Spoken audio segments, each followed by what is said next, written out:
Bonjour à tous. Aujourd'hui, on va s'intéresser à la zone de netteté d'une photo de paysage. Alors, pour avoir une très grande profondeur de champ, il y a plusieurs façons de procéder. Fermer très fort son diaphragme, c'est-à-dire chercher une toute petite ouverture, F16, F22, mais techniquement c'est déconseillé parce que à de telles ouvertures on a tendance à avoir un problème de diffraction et on va perdre de la netteté.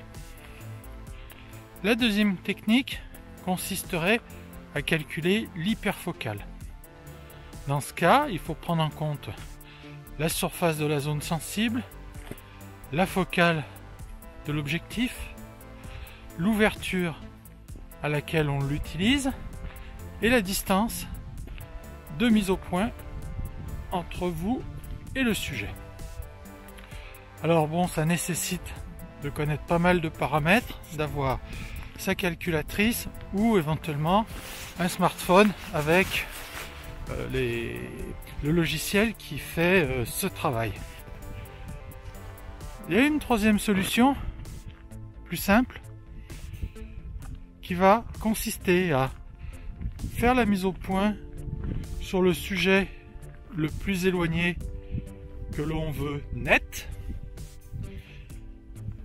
voir quel est le sujet le plus proche qui est encore net, refaire la mise au point sur ce sujet le plus proche, verrouiller la mise au point et recadrer sa photo pour avoir le même rendu que précédemment.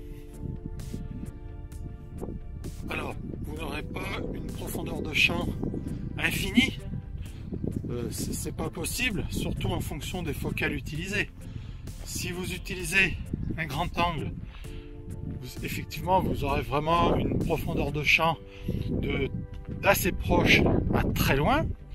Par contre, si vous utilisez un 50 mm ou un 100 mm pour faire ce paysage, votre profondeur de champ sera forcément limitée, mais avec cette technique, vous en aurez beaucoup plus que si vous vous contentez de faire la mise au point sur le sujet éloigné qui vous intéresse.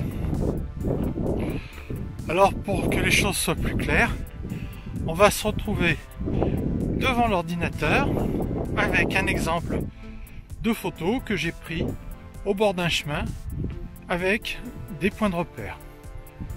A tout de suite. Donc en haut à gauche, la zone où j'ai fait ma première mise au point, la zone de netteté la plus proche se trouve vers les arbres. Donc j'ai refait ma mise au point sur les arbres en mode mise au point manuel ou mise au point mémorisée. La netteté va toujours jusqu'à la maison, mais à présent le poteau qui est devant est également net. Donc j'ai augmenté ma profondeur de champ simplement par ce procédé. Donc vous voyez, il est vraiment facile à réaliser et il est à la portée de tout instant. Voilà, et bien à bientôt pour le prochain tuto.